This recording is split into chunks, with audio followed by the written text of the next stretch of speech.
So, welcome back to my weekly series, Dating After a Toxic Relationship. I've been really excited about doing these. I've been getting a lot of really great feedback on everything. So, more positive than I expected. Got my fair share of negative, but I will keep moving forward. So, this week, I'm kind of excited about this topic, which sounds like a super scary topic, and it kind of is. This one is about when to tell someone you're dating about your toxic relationship. And that's such a tricky thing because you never want to start like a first date out on, oh, hey, what do you like to do for fun? Oh, well, I can take a punch by an adult grown man as my potty trick. You don't want to start things out like that. You don't want to start out with, hey, these are all the horrible things I've been through, what's your sign? That just isn't going to get you where you want to go. So, before you start dating, getting into recovery, getting a great therapist, working on yourself, making sure you've had enough time between the last relationship and you starting to date is going to be key for any of this. So you have to make sure that you're in a good place mentally before you can even think about doing these things. If you don't get the help that you need, if you don't recover, if you don't heal, if you don't figure out why you were in something so toxic, everything is just going to be taken into your next relationship, and then you may portray yourself after this relationship into your next relationship as sort of a victim.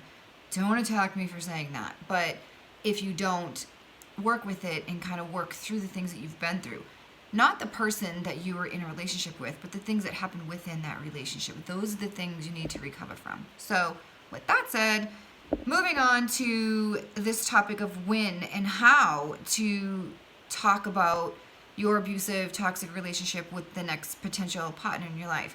I'm going to say from my own personal experience, I will strongly advise you to not write a book about your experiences and then try to date after. So this is what I did. I love my book. I'm so glad that I wrote it. Signs in the Rearview Mirror, Leaving a Toxic Relationship Behind. It's such an amazing project. I put so much into this. It helped so many people. After the book came out, I had people from all over the world reaching out to say thank you, to say I no longer feel alone, to say I can't believe someone wrote something like this and it's so relatable and it helps me to understand. I had other people who were like, my sister's in this, my brother's in this, so-and-so's in this, and now I understand it a little bit more. Very grateful for the people that I've helped with the book that I wrote. When I was writing this, truly did not think I would ever date again. I'm being completely honest. I remember sitting there and I'm just like, I don't care how this sounds to anyone. All that matters is me and getting it out, and I'm never dating again anyway, so it doesn't matter what I put out there. It doesn't matter how much I expose myself. None of this matters because I am declaring myself single for the rest of my life. I'm allergic to cats, otherwise I would have gotten 10 of them. But reality now is I was going to date again at some point. So for me, it was a little bit difficult because when you first meet people, oh, what do you do? Is usually like the top 5 questions that they ask you straight away. So for me, it was, okay, what do you do? Oh, I'm a writer. What do you write about? Always the question. No one ever says like, I'm a writer or an author, and people don't ever follow that up with, cool. Usually it's like, oh, what do you write about? Okay, so here I am talking to someone for the first time, and it's like, what do you write about? Oh, just a journal of my abusive relationship and how I used to abuse my ex-husband, this and that, nothing, no big deal. Yeah, that doesn't usually go over very well, so I had to learn how to deal with that in my own way, and probably the hardest way, because not only did I write this book and the potential person to date or be in a relationship with is going to be able to read this and know every part about me, so is his family. So will his friends. So there's nothing really more terrifying to someone like me than walking into a room of meeting people for the very first time and they read your book and they know all about you. They already know that you were abusive to your ex-husband. They know that you were in a relationship with somebody who used to hit you on a regular basis. There's nothing more scary than that. So I kind of found out all this stuff the hard way, what it's going to look like and how that's going to feel. it was just, it's not an easy thing to do. Another part for me was anybody who was going to potentially abuse me is going to know that I was abusive. And I remember one day I said to someone, I was like, I met someone, I like this person. What's going to happen when he finds out I was abusive to my ex-husband? And they were like, you went through recovery, it's no big deal. Not true. No, not true. An abuser is an abuser, regardless if you're male or female. So I said, okay, what if he came to me and he said, hey, I used to be abusive to my ex-girlfriend.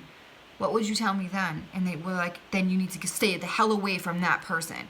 So what's the difference? So that was scary for me. The only thing I had that kept me a little bit strong going into this was the fact that I did go through recovery, that I still am in recovery, that I still see my therapist, that I'm always going to be a work in progress, that I'm recovering from who I used to be. I learned a lot of lessons. Karma sat me down, had a good stare and talk with me, and I changed my ways. I'm no longer the same person that I used to be. So I had to believe that the person that was going to be with me would also believe that. And you have to show them. You can't just tell them and then be a crazy person. You have to show someone that you're no longer who you used to be, because it's going to come out. So for me, I did this the worst possible way, which was exposing myself to the entire world and not really thinking much about it personally. But for people that I've helped and people that I still help, I'm so happy that I wrote the book. I don't have any regrets. Fortunately for me, I met someone that's pretty cool. So that's a really good thing for me, and things did not play out the way I thought they would with it. So it's going in a much better direction. But the biggest thing I think after being in something so toxic is talking about it after, without making yourself sound, I guess, helpless. Is talking to someone and opening up and saying, hey, this is kind of like what I went through. Because not only do people, top 5 questions when you meet someone is, what happened in your last relationship? How long have you been single? What do you do for a job? That sort of thing. So you have all these basic questions. For someone who was in a toxic relationship, those can be like, oh man, this is like a fastball coming straight at me. I'm not prepared for this.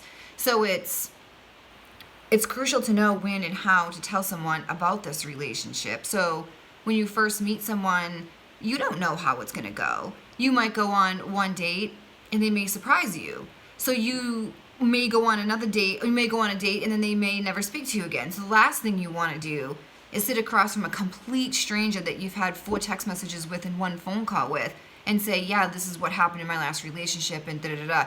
Because they're probably going to look at you and be like, yeah, no, this is not something I want to jump right into. So that's time and place for everything. First date, what happened in your last relationship? Well, we weren't really a good fit. And that kind of sums up a few things. And they may ask a few follow-up questions like, why not? Well, he was doing things that I didn't really like. But anyway, I don't really want to talk about past relationships. Or, this is my accountability. I was X, Y, and Z or whatever. But you don't have to go into complete detail about why your last relationship didn't work on the first date. You can come up with something short and sweet, that's simple, and change the subject. It would just say, it didn't really work out and not something I want to really talk about.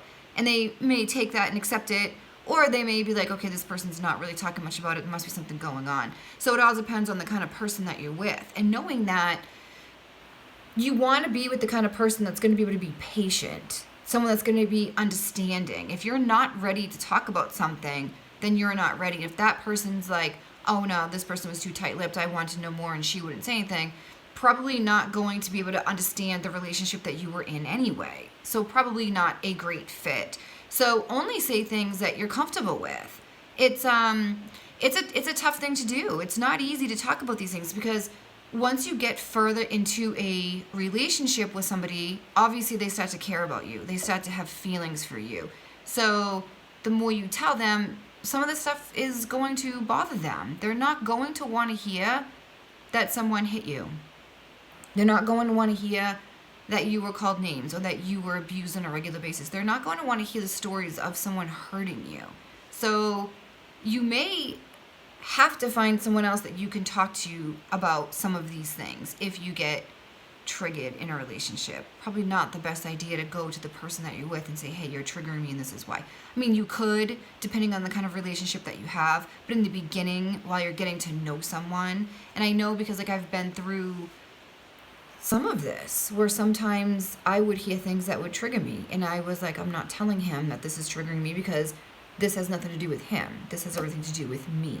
And I had to figure that out on my own. So I would talk to my therapist, or I'd go to a meeting and talk about it there, where I could get either just be heard with no advice, because sometimes you don't want advice. Sometimes you just want to be heard. Sometimes you just want to say, these are the things I'm going through, and just leave it at that. You don't always want to hear some advice about do this or do that, or walk away from him, or don't talk to him anymore, because that doesn't help. That actually hurts more than helping, FYI.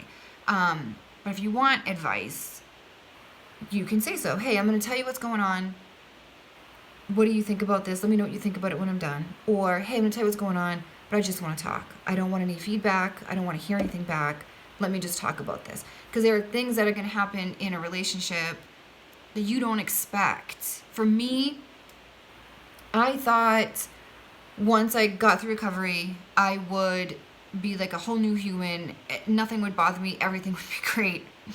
No, not at all what I expected it to be, because not only do you have to like work through the stuff that happened in your toxic relationship, it's like going to college for 4 years, graduating, and going to your job. So you can be in recovery for X amount of time. And then you have to put all the stuff that you learned in recovery to use. And it's not going to happen flawlessly. It's not going to happen overnight. It's not going to be like, oh, okay, I learned how to control my anger, so I'll be fine. Oh no, you're going to get angry, and you're going to get annoyed, and you're going to be like, oh my gosh, I haven't felt this kind of annoyance in a long time. When's the last time you felt that? In my last relationship. Uh-oh. How did you react in your last relationship versus how do you want to act now?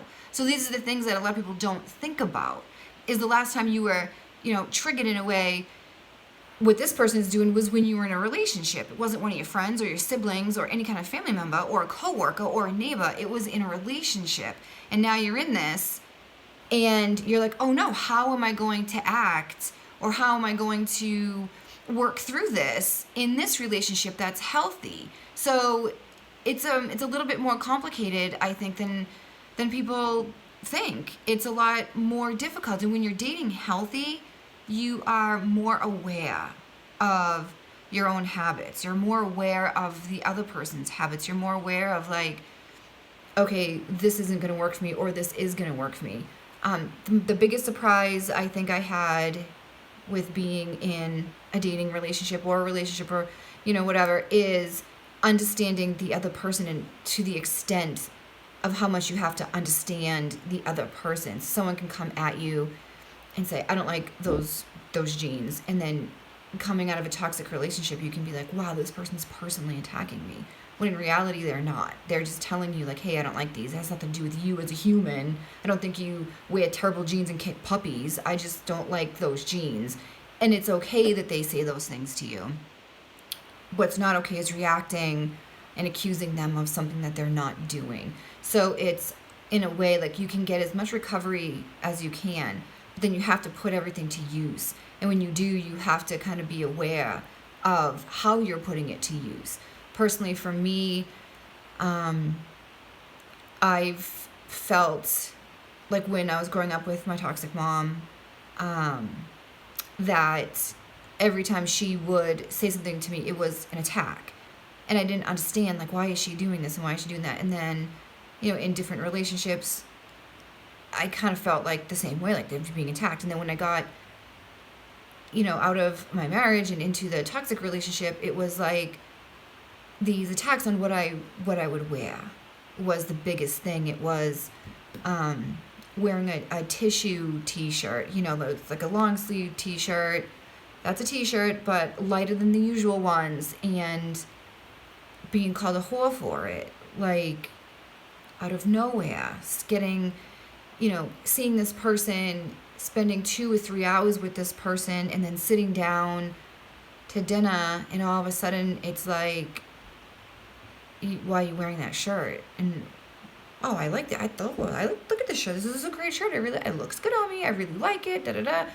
And then proceeded to call me names, tell me that I was a whore, that I wanted attention, that this and the other thing. And then from that moment on, the whole night was ruined, and you just feel bad. And then it got to the point where it was like, your jeans are too low. This is too bad. Da da da. All these things, and it was like, what do I even wear now? And anything that I wore was an issue. So for me, that's hard when someone will say to me like X, Y, and Z about your outfits. But this is where it comes into play, where it's like the person that you're now dating and now you want to build a relationship with is not your ex.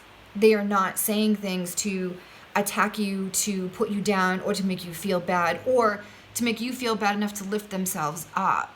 They're saying things about maybe not like they don't like your jeans, but I think a different style of jeans might look better on you, or wear a different color or something like that. Something innocent that's helpful is going to trigger you in a way where you then take offense, not offense, but you're like defending yourself, like, oh my gosh, I've been here before and this is going to turn into something horrible, when in reality it's not. So for me, learning that someone's giving advice or a suggestion isn't a personal attack. They're trying to be helpful. But because you're so used to that, because you're so used to being put down for wearing something innocent, for wearing jeans and a t-shirt, and you're not scandalous, and you're not wearing, booty shorts and whatever to the grocery store, and you're not, twerking as you pick up Twinkies from the bottom shelf, and it's just like, I'm just being a normal human mom, a mom who was wearing jeans and a shirt that apparently made me look like a whore, which it literally didn't. I looked amazing, but it was, then you just start to think about it, then you feel bad about yourself, and then it's like something that you can't kind of, get through. And then I remember after the toxic relationship ended, going to look for clothes was interesting, and I actually found that shirt when I was moving. I found that shirt, and I was like, I'm gonna wear this shirt. I'm gonna 100% wear this shirt because it's a great shirt. And I looked at it and I was like, man, I'm like, this was literally like what do they call that? Like they have like cap sleeves, but like that crew neck. It was like a crew neck, long sleeves. It had like a flower on it. It said something on, I don't know. And it wasn't bad. If someone wore that to like a strip club, people would be like, what are you doing with all that clothes on? So, all those clothes, sorry. But the thing about it is, like, there are things from our toxic relationships that will carry on into our new relationships. And if we don't start to recognize it soon, then it could ruin a good thing that we have going on. So when you do start to talk about these things with the person that you're with, make sure you do it in increments and not all at once. I mean, more than likely there might be a night where it's like you're sitting together and there's no TV on, and maybe you're outside and the moon is bright and the stars are out and there's a nice breeze, and you're just kind of like talking. That's a great night to sit there and say, hey, these are some of the things that I went through. These are some of the things that I've experienced, and kind of, but proceed with caution, because you don't want to open up too much to a person that you don't trust yet. You want to make sure that they know you had a relationship that wasn't super healthy and you're, working through it and stuff like that. But you also don't want to open up into the most, intimate, detailed parts of it. There are parts of my toxic relationship that were really bad that probably no one knows about, because there are a lot of things you don't want to talk about because it's too painful.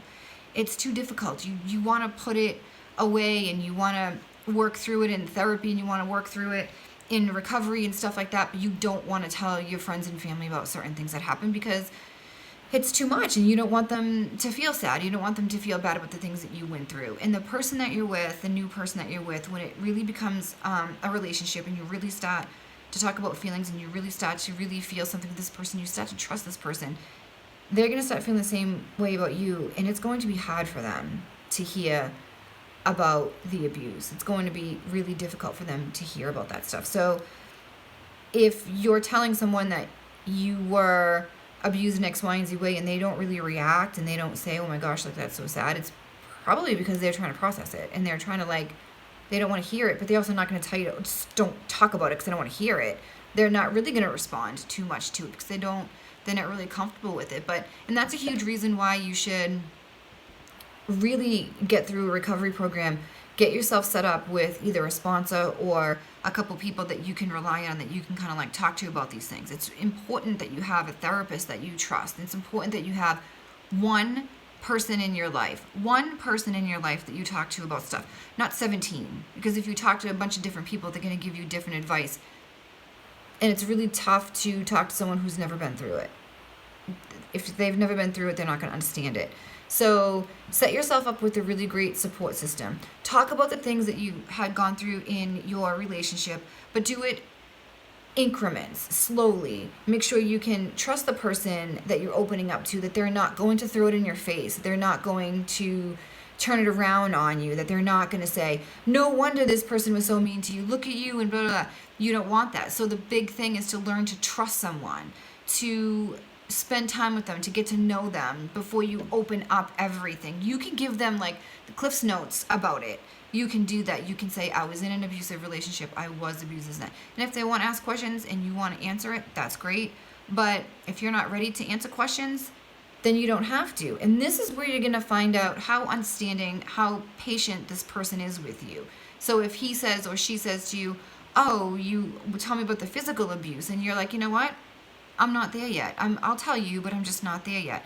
And if they say to you, I need to know right now why you're holding out on me, blah, blah, not the right person. But if they say to you, I understand. Whenever you're ready, I'm ready to listen.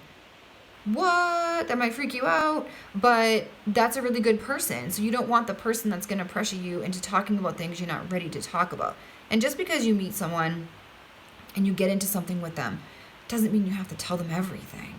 It does not mean that. You don't have to like spill your guts every Wednesday and tell them all this stuff about your relationship, because there's some things that just need to be private just because you don't want to relive it, or it's embarrassing, or it's just something you don't want to talk about. There are a lot of things that happen within these relationships, and sometimes I know for me, like I'll be, out somewhere and something will pop up and I'm like, oh my goodness, like when is this stuff ever going to end? I don't know that it ever does. It doesn't affect my day-to-day. I'm totally fine with it. I process things. Some things remind me of things. Mainly what happens with me is when I'm reminded of something, I feel like it's more of like, look how far you've come. Like, look at where you are now. Look at how amazing your life is now. Look at this, like, amazing, brilliant person you have in your life now. Like, if I met this person even 2 years ago, he would have been like, yeah, no. But now, because I've been through recovery, because I know who I am, because I'm secure with myself, because I know what I bring to the table, and because I do have all of this love and all of this in my heart to give, he's like, okay, this person is pretty legit, But a few years ago, he would have been like, yeah, no, because I wasn't ready. I wasn't ready for him. Now I'm a lot more ready. I'm a lot more ready to accept someone into my life, give them all the love that I have to give. Oh my gosh, and I have so much. It's just ridiculous. It's like I've been holding it for all these years and I'm ready to just give it. And at some point he's going to be like, oh my gosh, I'm drowning in all this love. But that's actually not a bad thing. So be patient with yourself. Get into some kind of recovery program. Talk to people about this. When you do start dating, take it one date at a time. Just go enjoy yourself. Be comfortable with what you want to respond to, and if you don't want to respond to certain questions, you don't have to. That's the glory of it. When we're in a toxic relationship, we feel like we're so tethered to someone. But if you're out with somebody and he does whatever and you're not comfortable with it, the good news is you can get up and you can walk away and never speak to this person again. You have that ability after you recover from something so toxic. So give yourself the freedom to choose who you now want to be with, to choose who you want to spend your time with. And every day you can choose this person over and over and over again. Or if at some point something happens, you don't have to choose that person anymore. Every day when you're with someone, when you're dating someone, when you're in a relationship, when you're married, even after you're married, you are choosing that person every single day. And that should be obvious to that person that you are choosing them. But if something happens and you feel as if you can no longer choose them anymore, you don't want to, you don't have to. Well, if you're married, you probably do. But don't marry someone you may not want to choose. So on your way to that step, be sure that you have a good surround yourself with a good system. You have people you can talk to. My biggest advice, which nobody will take, is just don't overthink it. Just go with it. Just go with your gut. Call someone if you need to. Talk to anyone about the things you want to. But the last thing you want to do is put any kind of pressure on the new person in your life about the last person in your life. They didn't break you. They didn't hurt you. They didn't cheat on you. They didn't hit you. They didn't call you names. They didn't push you out of a moving car. They just showed up and they like you. And that's why they want to continue seeing you. So that's a good thing. So when you're ready to start opening up about your past toxic relationship, one step at a time, just a little bit at a time, go at your comfort level. You don't have to vomit everything on the first date and tell them your entire life story. Make sure you tell them things that you want to tell them in increments so it's not going to be overwhelming to you or to the other person. Also, I'm going to suggest picking up my book. It's on Audible as well. Check it out. See why this has made my life a little bit more difficult to date. And then check me out on social media as well. Twitter, Instagram, Facebook, Kelly Smith Author. Also, my podcast is on Anchor, Let's Get Wicked Deep with Kelly Smith. Check that out. I just released one about my birthday and how that is in a healthy relationship. Very different from a toxic relationship. So make sure you can share this video, like it, subscribe to it, and then let your friends know all about it. Let me know what you think.